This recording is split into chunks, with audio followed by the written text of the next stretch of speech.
और अब खबरों की तफसील।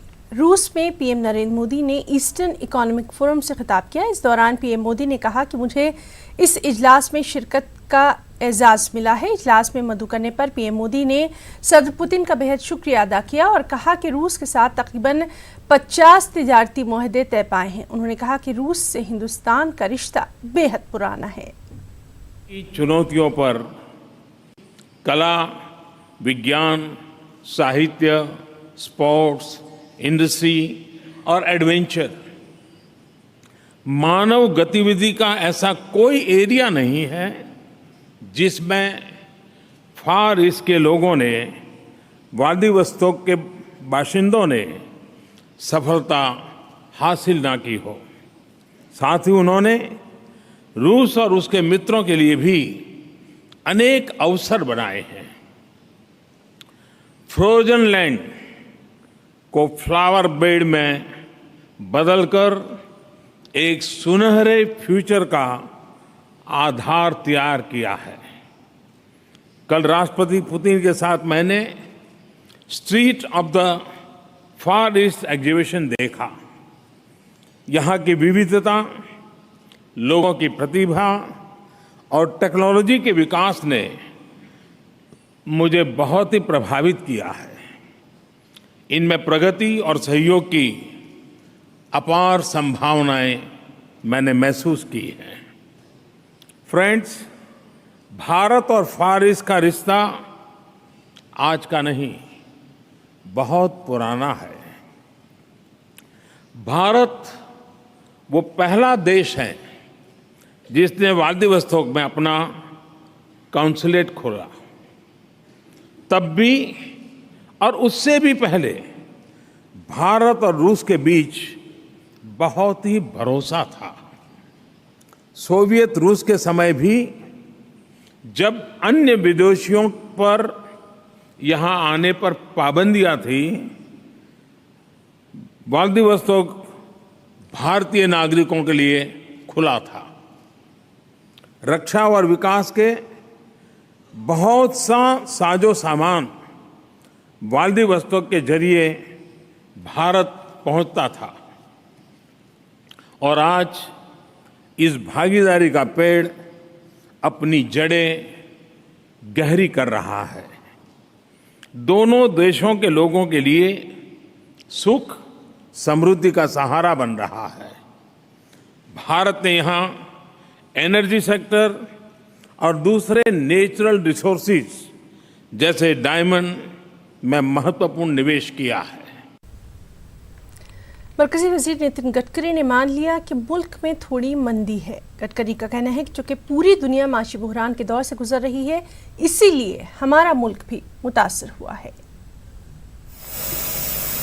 इसमें कैसे कैसे सोल्यूशन निकाल सकते हैं, इसके लिए कोशिश कर रहे हैं। पूरे वर्ल्ड में अनेक देशों में उन्होंने इस प्रकार के रिसेशन का सामना किया है और इसलिए स्वाभाविक रूप से आज हम भी इसका सामना कर रहे हैं। हम लोग हर बार यही कोशिश करते रहे कि हमारी इकोनॉमी, हमारी ग्रोथ कैसे बढ़े।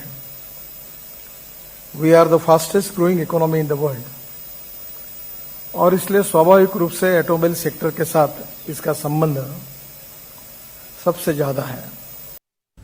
एयरसेल मैक्सिस केस में साबिक मरकजी वजीर पी चिदम्बरम और उनके बेटे कार्ति चिदम्बरम को राहत मिल गई है। दोनों को उबूरी जमानत मिल गई है। सीबीआई की खुसूसी अदालत ने आज कहा कि चिदम्बरम और कार्ति को 1-1 लाख के निजी मुचलके पर रिहा किया जाए। हालांकि कोर्ट ने चिदम्बरम और कार्ति को गवाहों और सबूतों के साथ छेड़छाड़ न करने, साथ ही जांच में ताउन करने की हिदायत भी जारी कर दी। मरकजी सरकार की तरफ से अक़लियती तबके को दी जाने वाली स्कॉलरशिप स्कीमों पर यूनाइटेड मुस्लिम फ्रंट ने तासुब बरतने का इल्ज़ाम लगाया। फ्रंट के सदर शाहिद अली से खास बातचीत की हमारे नुमाइंदे खुर्रम शहजाद ने। यूनाइटेड मुस्लिम फ्रंट ने अक़लियतों को मिलने वाली स्कॉलरशिप में इनकम लिमिट पर सवाल उठाया है। फ्रंट के सदर शाहिद अली एडवोकेट हमारे साथ मौजूद हैं। क्या सवाल है और सीधे तौर पर आपको क्या एतराज़ है? सर, ये सीधे तौर से मामला है डिस्क्रिमिनेशन का। मज़हब के नाम पर डिस्क्रिमिनेशन जब भारत की सरकार करती है तो ताज्जुब होता है। क्योंकि ये देश बना हुआ है कॉन्स्टिट्यूशन से, और कॉन्स्टिट्यूशन धर्म के आधार पर डिस्क्रिमिनेशन की बात नहीं करता है बल्कि मना करता है। ये जो स्कॉलरशिप का मामला है, इसमें आप ये देखिए कि स्कॉलरशिप मिलेंगी दलित स्टूडेंट्स को, उनके अगर पेरेंट्स की इनकम 4 लाख रुपये है, 6 लाख रुपये है, और अगर वही मामला जब आ जाता है मुसलमान स्टूडेंट्स का, तो वहाँ पर उन्होंने पेरेंट्स की इनकम का स्लैब घटा करके 1 लाख रुपये से 2.5 लाख रुपये कर दिया है। 1 लाख रुपये किसी की इनकम होगी पूरी फैमिली की एक साल में, तब उसको स्कॉलरशिप मिलेगी, या 2.5 लाख रुपये तक वो स्लैब्स हैं। लेकिन वहीं पर अगर वो बच्चा किसी दलित परिवार से है, तो वहाँ पर जो इनकम स्लैब है वो 6 लाख रुपये का है। तो ये बहुत ज़बरदस्त वाला डिस्क्रिमिनेशन है। एक और ज़रा ख़ास तौर से आप बात देखिए कि मिनिमम वेजेस दिल्ली में एक साल के अंदर एक परिवार को, यानी एक आदमी को, जो मिनिमम वेजेस हैं जो सरकार की तरफ से गारंटीड है, वो भी कम से कम 1.5 लाख रुपये हैं। आप स्कॉलरशिप मुसलमान को दे रहे हो कि उसकी अगर इनकम 1 लाख रुपये होगी तब देंगे, तो फिर ये जो मिनिमम वेजेस आपने 1.5 लाख रुपये फिक्स किए हैं, यानी कि आप खुद मजबूर कर रहे हो लोगों को कि भाई मिनिमम वेजेस से भी कम कमाइए। तो क्या मुसलमानों के साथ आप इस कदर अत्याचार करेंगे? क्या मुसलमानों के साथ इस कदर डिस्क्रिमिनेशन करेंगे कि वो मिनिमम वेजेस भी ना ले सके? लेकिन एक सवाल तो है, क्योंकि ये स्कॉलरशिप पूरे देश के लोगों के लिए होती है, तो मिनिमम वेज अलग अलग स्टेट में अलग अलग है। दिल्ली में तो काफ़ी ज़्यादा है क्योंकि लोगों की इनकम। तो मतलब आप ये कहना चाहते हैं कि दिल्ली पूरे भारत से अलग है, या जो दिल्ली के मुसलमान हैं उसको इसका कोई बेनिफिट नहीं मिलना चाहिए? बड़ी ताजुब की बात है। बिल्कुल सही बात है आपकी कि अलग अलग है, और जो दूसरे स्टेट्स हैं वहाँ तो मिनिमम वेजेस और भी कम होगी। जब मिनिमम वेजेस और भी कम होगी, यानी कि दिल्ली में मिनिमम वेजेस अगर 1,50,000 रुपये, 1,40,000 रुपये हैं, तो दूसरे स्टेट में मिनिमम वेजेस वो 1 लाख रुपये से भी कम होगी। अब आगे फ्रंट किस तरह का कदम उठाएगा इसको लेकर के, क्योंकि मामला आपने बहुत बड़ा सवाल उठाया है। देखिए, ये घोर वायलेशन है कॉन्स्टिट्यूशन का, आर्टिकल 14 का, बराबरी का, इक्वलिटी का, और इसको हम हाई कोर्ट और सुप्रीम कोर्ट के अंदर उठाने जा रहे हैं, PIL हम लगाने जा रहे हैं। तो फ्रंट का साफ तौर पर कहना है कि वो अदालत में इस मामले को चैलेंज करेगा। कैमरामैन अंकित जैन के साथ खुर्रम शहजाद, न्यूज़ 18 दिल्ली। और अब बात टीचर्स डे की।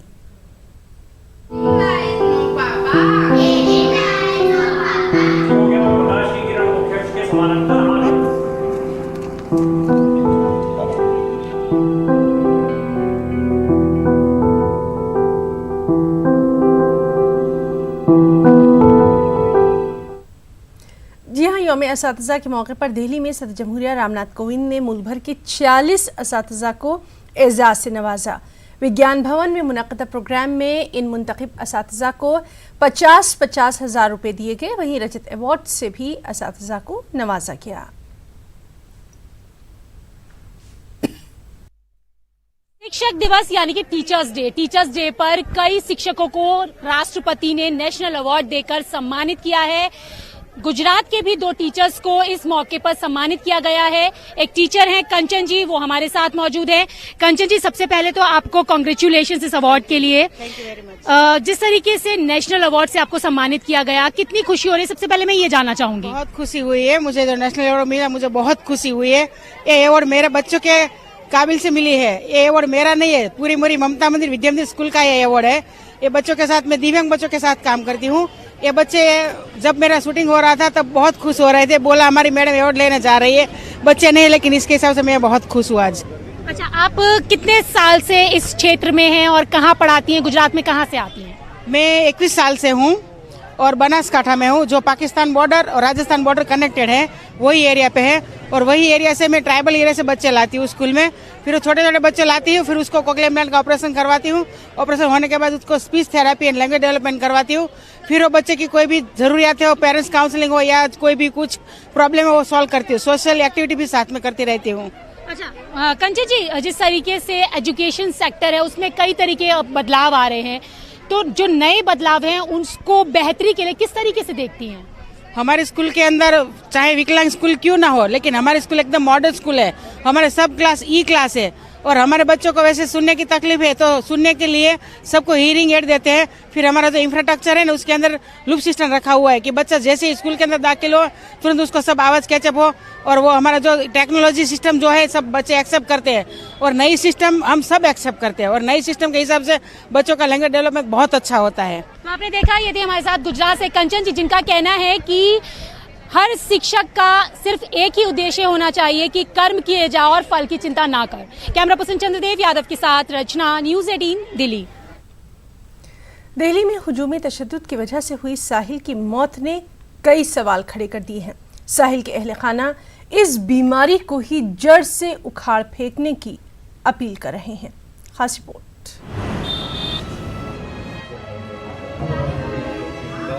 दिल्ली के मौजपुर इलाके की 14 नंबर गली में पिछले 5 दिनों से गम का माहौल है। गुज़िश्ता जुमा साहिल सिंह नाम के 23 साल के नौजवान को पास ही की 5 नंबर गली में बेदर्दी से मार दिया गया था। साहिल की मां संगीता सिंह का रो रो कर बुरा हाल है और वो रोते रोते बेहोश हो जाती हैं। गली में रहने वाले हर खानदान की आंखें नम हैं। वालिद सुनील सिंह कहते हैं कि उनके बेटे से किसी की दुश्मनी या किसी से झगड़ा नहीं था। उसे सिर्फ इसलिए मारा गया क्योंकि उसका नाम मुसलमानों जैसा था।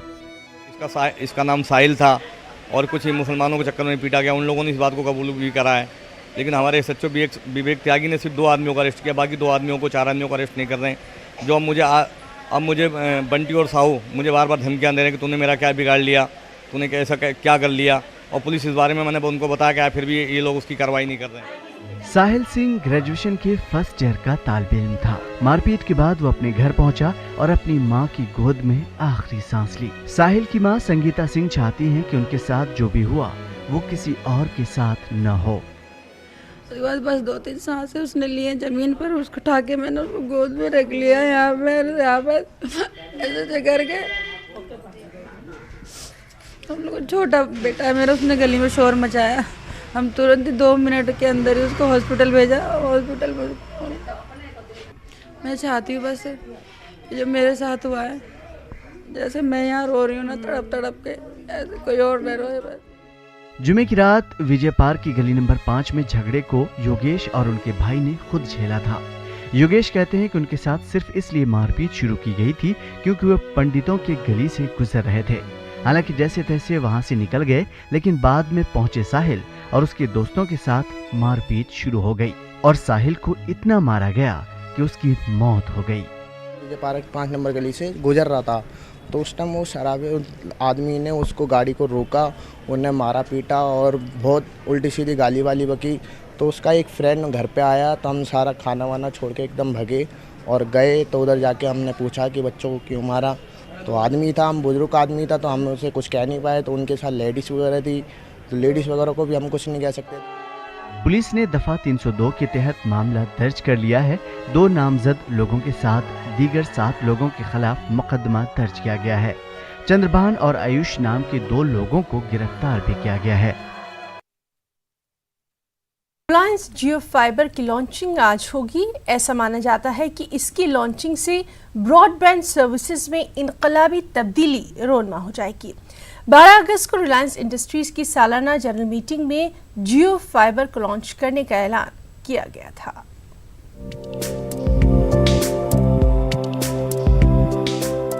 ऐसे करें रजिस्ट्रेशन। रिलायंस जियो की ऑफिशियल वेबसाइट पर जाएं, कनेक्शन के लिए अपना एड्रेस एंटर करें और फिर मतलूबा तफसीलात फराहम करवाएं। जनरेट ओटीपी पर क्लिक करें और उसे एंटर करें। रिलायंस जियो फाइबर का कनेक्शन पाने के लिए आपको पहले रजिस्ट्रेशन करवाना पड़ेगा। सबसे पहले रिलायंस जियो की ऑफिशियल वेबसाइट पर जाएं, जियो फाइबर कनेक्शन के लिए अपना एड्रेस एंटर करें और फिर मतलूबा तफसीलात फराहम कराएं। इसके बाद जनरेट ओटीपी पर क्लिक करें और फोन पर एक ओटीपी आएगा जिसको एंटर करें। इसके बाद आपके जरिए दी गई मालूमात की तस्दीक के लिए रिलायंस जियो का एक एग्जीक्यूटिव आपके पास आएगा। रिलायंस जियो की वेबसाइट पर दस्तयाब मालूमात के मुताबिक अभी तक उसके प्लान के और ऑफर्स के बारे में कुछ नहीं बताया गया। सिर्फ इतना बताया गया कि करंट ऑफर के तौर पर प्रीव्यू ऑफर है जो कि 100 Mbps तक की अल्ट्रा हाई इंटरनेट स्पीड देता है। इस प्रीव्यू ऑफर के लिए कोई इंस्टॉलेशन चार्ज नहीं है। इसके लिए 2500 रुपए का रिफंडेबल सिक्योरिटी चार्ज लगाया जाएगा। फिलहाल जियो फाइबर की प्रीपेड सर्विसेज ही मिलेंगी, पोस्ट पेड सर्विसेज को बाद में लॉन्च किया जाएगा। Bureau report, news 18 Urdu. और अब खास बात मध्य प्रदेश छत्तीसगढ़ की खबरें। सबसे पहले हेडलाइंस। मध्य प्रदेश में पीसीसी चीफ को लेकर पोस्टर वॉर जारी। ग्वालियर के बाद भोपाल में भी सिंधिया की हिमायत में लगे पोस्टर। ज्योतिरादित्य सिंधिया को रियासती सदर बनाने की अपील। यौम असातिज़ा के मौके पर भोपाल में गेस्ट टीचर्स ने रेगुलर करने का किया मुतालबा। कहा वज़ीर आला कमलनाथ ने 9 महीने गुजर जाने के बावजूद अपने वादे पर नहीं किया है अमल। और BJP member parliament Santosh Pandey को नक्सलियों ने दी जान से मारने की धमकी। संतोष पांडे ने कहा, धमकी से नहीं पड़ेगा कोई फर्क।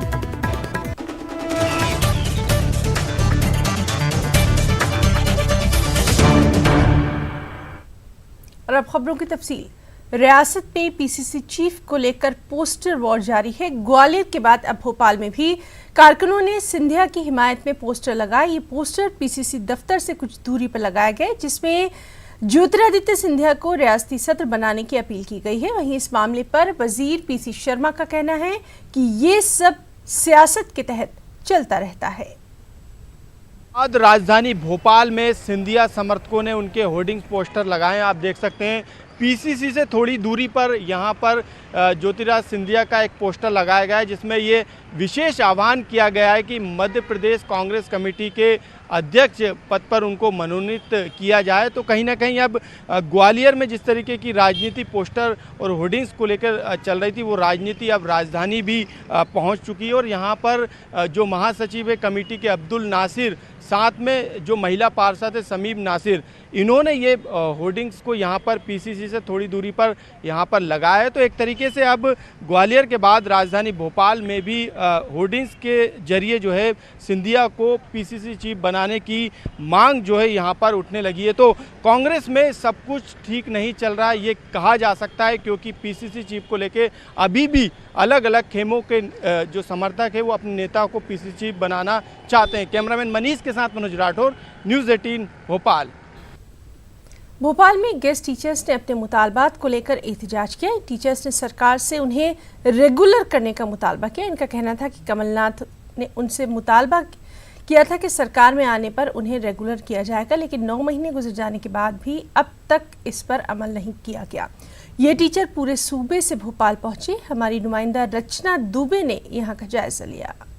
शिक्षक दिवस पर आज प्रदेश भर में शिक्षकों का सम्मान किया जा रहा है। वहीं दूसरी तरफ आप देख सकते हैं कि हजारों की तादाद में जो शिक्षक हैं आज शिक्षक दिवस पर राजधानी भोपाल में जुटे हैं। और इनका जो पैदल मार्च है वो प्रदेश भर से होते हुए आज राजधानी भोपाल पहुंचा है। आप देख सकते हैं कि तिरंगा यात्रा लेकर हजारों की तादाद में जो अतिथि शिक्षक है राजधानी भोपाल में आज डेरा डाल रहे हैं। और सिर्फ एक ही मांग है, क्योंकि सरकार ने वचन पत्र में जिक्र किया था कि तमाम अतिथि शिक्षकों को नियमित किया जाएगा, लेकिन अब जबकि 90 से 9 महीने से ज़्यादा जो दिन बीत चुके हैं, उसके बाद भी अब तक अतिथि शिक्षकों की मांगों पर विचार नहीं किया जा रहा है। इसको लेकर तमाम जो शिक्षक यहाँ पर जुटे हुए हैं। आप कहाँ से पहुँचे यहाँ पर? आप कहाँ से आए हैं यहाँ पर? यहाँ पर हम अपनी अतिथि शिक्षक नियमितीकरण के लिए आए हुए हैं। कहाँ से पहुँचे? पूरे प्रदेश से 52 जिलों से। मध्य प्रदेश में बिजली के कटने से यहाँ के लोग बेहद परेशान आ गए हैं। सरकार बिजली की कमी की बात कहकर बिजली में लगातार कटौती कर रही है। हमारे लीडरों के सरकारी बंगलों के बाहर दिन में भी बिजली जाती रहे। इन लीडरों को ना तो बिजली के बचाने की फिक्र है, ना ही बिजली की बर्बादी की। हमारे नुमाइंदे मनोज ने यहाँ का जायजा लिया। बिजली की कटौती को लेके मध्य प्रदेश की जनता परेशान है, लेकिन बिजली की बर्बादी किस तरीके से मध्य प्रदेश के माननीय कर रहे हैं ये भी एक नज़ारा हम दिखाना चाहेंगे। कमलनाथ सरकार के जो तमाम मंत्री हैं उनके बंगलों पर किस तरीके से बिजली की बर्बादी की जा रही है उसका एक नज़ारा महेंद्र सिंह सिसोदिया के बंगले पर देखने को मिला। इसके अलावा यदि हम बात करें तो दूसरे जो मंत्री हैं, चाहे वो पीसी शर्मा हो या उमंग सिंगार हो या फिर सज्जन सिंह वर्मा हो या फिर गृह मंत्री बाला बच्चन, इनके बंगलों के बाहर जो लाइट लगी है वो दिन के समय भी, हालांकि दिन के समय ये लाइटों को बंद कर देना चाहिए क्योंकि जो उजाला रहता है वो दिन का उजाला रहता है, ऐसे में लाइट जलाने की चालू कर रखने की कोई ज़रूरत नहीं रहती। लेकिन इसके बावजूद भी यहाँ पर बिजली की बर्बादी कैसे की जाती है, ये उसका एक नज़ारा देखने को मिला। तमाम मंत्रियों के बंगलों की बात करें तो वहाँ पर भी इसी तरीके की लाइट, अधिकांश मंत्री ऐसे थे जिनके बंगलों के बाहर जो लाइट लगी थी वो चालू थी, दिन के समय में भी चालू। अब कई बड़े सवाल खड़े होने लगे हैं। तो ऐसे में जब न्यूज़ 18 की टीम तमाम मंत्रियों के बंगलों पर पहुंची, इसके अलावा कई सरकारी कार्यालयों में भी पहुंची, तो वहां पर भी इसी तरीके की बिजली की बर्बादी की जा रही थी। कैमरामैन खिलान के साथ मनोज राठौर, न्यूज़ 18 भोपाल। और यौम असातिज़ा यानी टीचर्स डे पर हम आपको एक ऐसे सरकारी स्कूल का नज़ारा करवाते हैं जो कि दूसरे स्कूलों के लिए मिसाल बन गया है। टीचर्स की मेहनत और यहाँ के गाँव वालों की मदद से ये स्कूल इस मुकाम तक पहुँच पाया है। एक रिपोर्ट।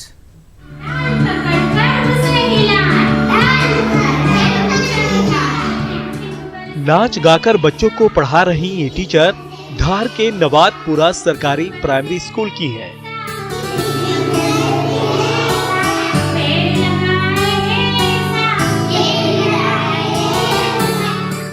इस स्कूल को देखकर आप सोचने को मजबूर हो जाएंगे कि क्या सरकारी स्कूल ऐसे भी होते हैं।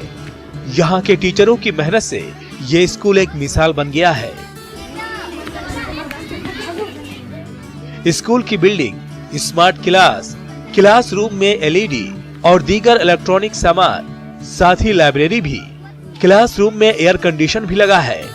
बच्चों के लिए खेल का मैदान और कई तरह के खिलौने, क्या कुछ नहीं है इस स्कूल में। यहाँ पर बच्चों को हम बहुत ही अच्छे आधुनिक ढंग से पढ़ाते हैं। पोएम्स वगैरह, गेम्स में खिलवाना। यहाँ पर स्कूल में बहुत ही अच्छी व्यवस्था है। स्मार्ट टीवी के द्वारा हम पढ़ाते हैं बच्चों को। और स्कूल में बैठने के लिए बच्चों को बैटरी 5 वगैरह है। कैमरों की व्यवस्था है यहाँ पे। बच्चों के पानी पीने के लिए आरओ का पानी आता है। यहाँ पर बच्चों के खेलने के लिए बहुत ही अच्छा ग्राउंड बनाया हुआ है। बच्चे भी यहाँ पर आते हैं तो बहुत ही रुचि के साथ पढ़ाई करते हैं। यहाँ के बच्चे भी बड़े स्मार्ट हैं। वे पढ़ने में अव्वल तो है ही, टीचरों से भी बहुत ज्यादा मुतासिर है। बहुत अच्छा लगता है हमें तो यहाँ पे। कैसे पढ़ाते हैं टीचर, कैसे पढ़ाते हैं? बहुत अच्छे पढ़ाते हैं यहाँ पे टीचर। मजा आता है स्कूल में आने में? हाँ, मैं कक्षा 5वीं में पढ़ती हूँ। हमारे स्कूल के टीचर बहुत अच्छे पढ़ाते हैं। यहाँ पे झूला वगैरह सब है, अच्छी पढ़ाई होती है। स्कूल को बेहतर बनाने में यहाँ के टीचरों के साथ साथ गांव के लोगों ने भी मदद की है। हम लोग ये भी करेंगे कि हमारे जो बाकी गांव हैं उससे सीख ले और ऐसे उत्कृष्ट कार्य बाकी जगह पे हम लोग रेप्लिकेट कर सके। इसके लिए हम लोग एक्सपोजर विजिट्स भी वहाँ पे लोगों को भेजेंगे ताकि वहाँ से सीख कर बाकी जगहों पे भी हम लोग इसको इम्प्लीमेंट कर सकें।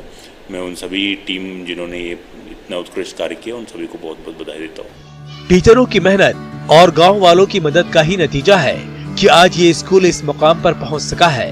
अपने काम से टीचरों ने साबित कर दिखाया है कि मेहनत की जाए तो कुछ भी मुश्किल नहीं। धार से न्यूज़ 18 के लिए नवीन मेहर की report.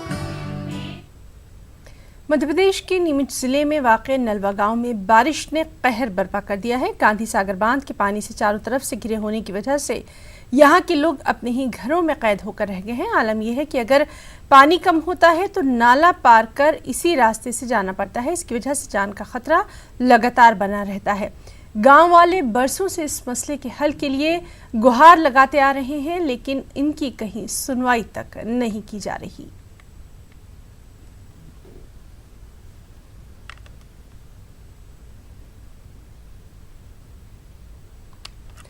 BJP member parliament Santosh Pandey को नक्सलियों ने जान से मारने की धमकी दी है। कहा जाता है कि मेंबर पार्लियामेंट को नक्सलियों ने बाकायदा खत लिखा है जिसमें जान से उन्हें मारने की बात कही गई है। वहीं एसपी उम्मीद सिंह ने कहा कि मेंबर पार्लियामेंट को वाई कैटेगरी की सिक्योरिटी मिली हुई है। तहरीरी तौर पर इस तरह की कोई जानकारी उन्हें नहीं मिली है।